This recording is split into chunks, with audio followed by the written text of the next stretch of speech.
everybody. So, John is passed out after a long, hard night of playing Magic cards and working on industry, so it's just going to be me today. And I'm going to do a real quick run through a kind of Polynesian story time. We've had some people asking for story time again lately. We've had some people asking about Polynesian since they're our current Pantheon project. So I figured I would combine those things together and we'll all talk about gods of Polynesia, which is going to be exciting. So I'm super excited about their project because they're really cool and they're an area that not a lot of people necessarily know about if they don't live in that area. So Polynesia is an odd kind of an area because what it really is just a ton of archipelagos of islands. And so you come all the way from New Zealand, which is off the coast of Australia, and then all the way, if you're coming from Australia, it's all the way east to Easter Island, which is way out in the middle of the Pacific Ocean, nowhere, and then all the way north till you get to Hawaii. And those 3 points are kind of the triangle of Polynesia. And then in the middle of them, there's just a ton of other little islands. There's, Samoa, there's the Tongan Islands, there are what we call the Cook Islands, which are actually Mangaroa, and just tons and tons of, Mangarea, sorry, and tons of little islands. And Polynesians is what we call the people that populate those islands, but they're not all exactly the same people. Like the people of Hawaii are not the same people as the people of New Zealand. They're all descended from probably the same original source, but over time, like they would spread out, boat to new islands, settle those islands, and spread out again. So each island has similar religion. It has the same major god figures, but they're a little bit different from place to place because each island is kind of like its own tiny world, and so it evolved differently from the others. So even though you'll see the same gods in most of the Polynesian islands, they might be called slightly different things. There might be slightly different stories about what they did. A lot of them share the same stories, but then like have extra stuff. One god might have some associations in one place he doesn't have in another place. It's a lot of neat stuff where you kind of have to sift and figure out what's common to all the Polynesian islands, what's individual to different islands.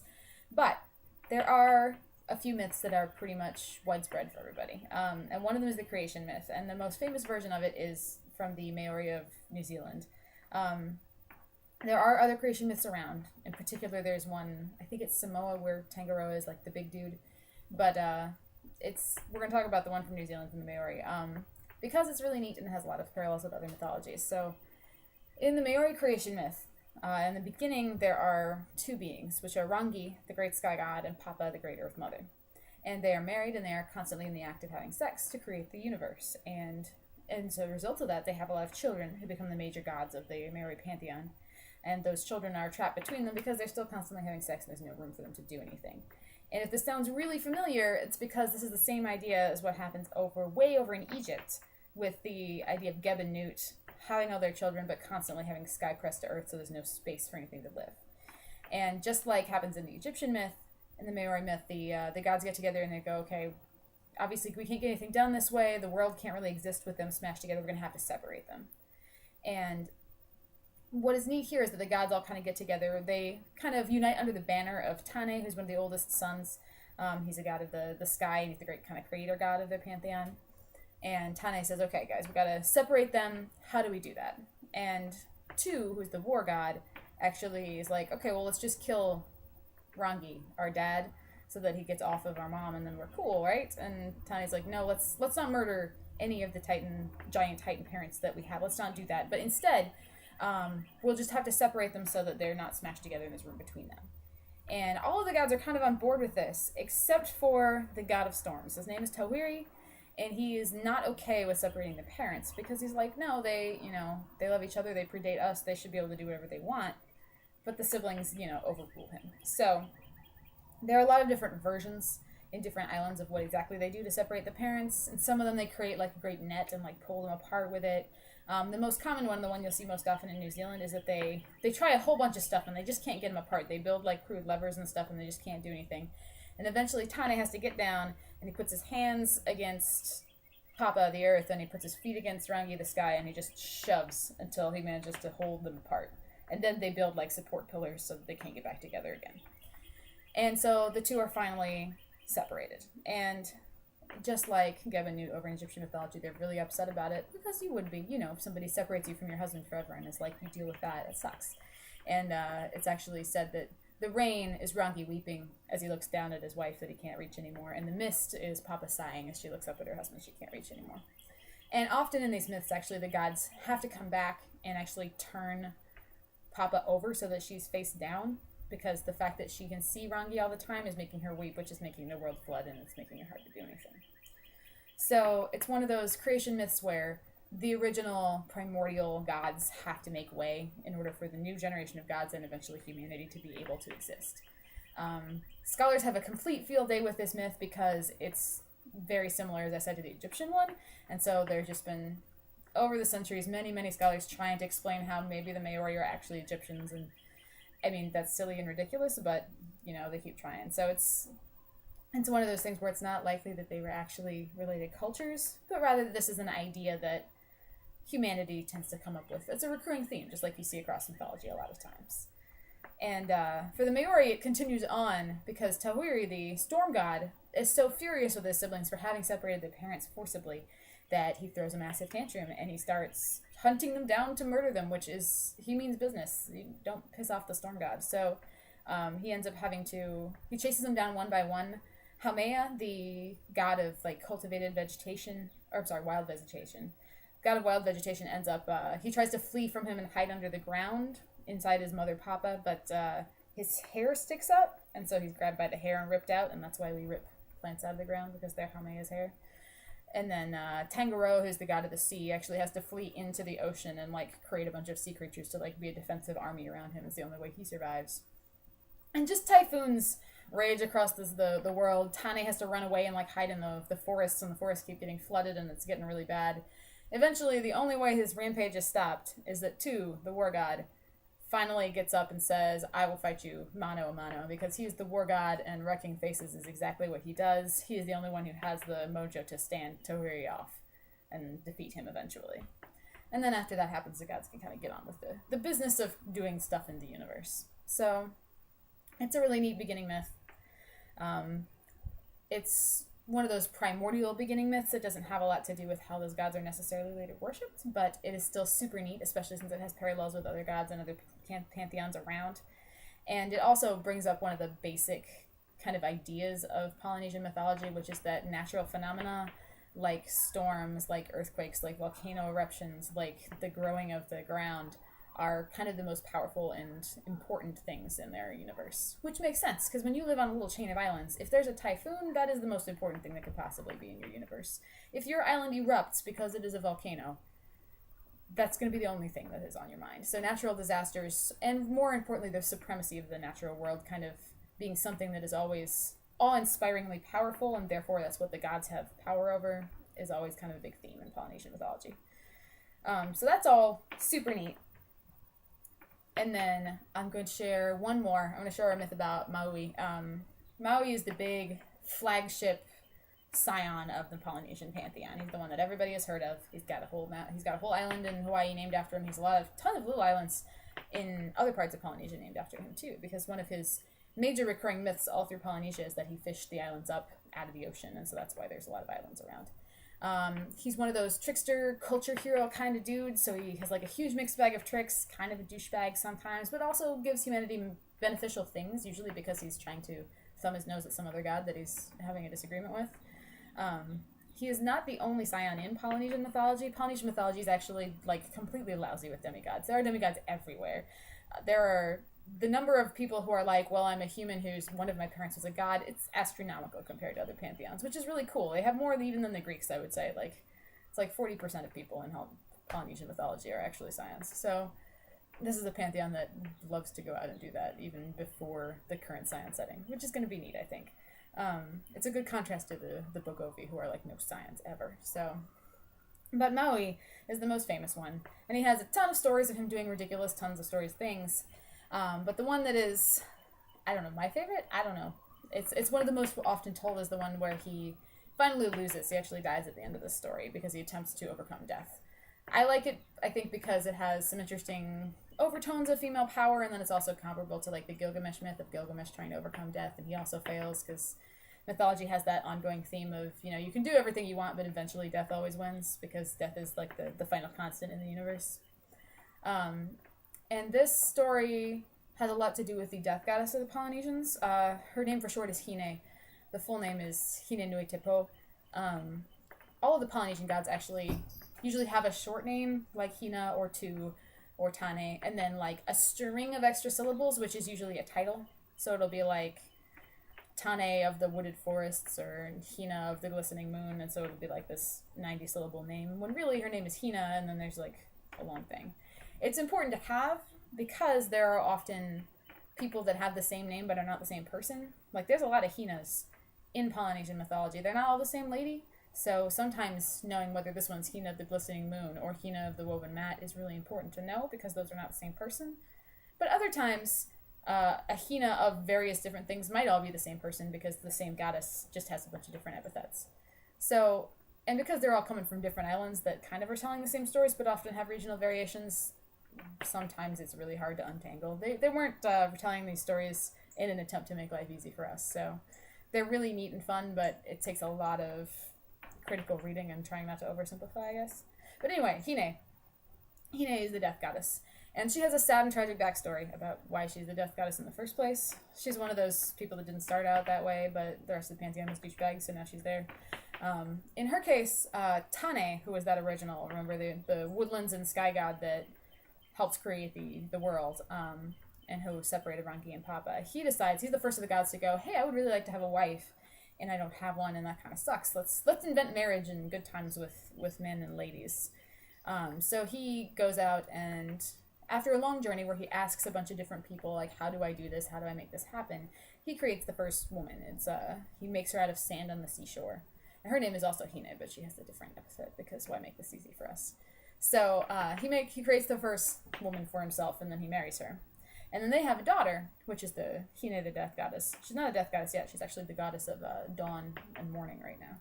But she's also super beautiful, as the goddess of dawn and morning usually is.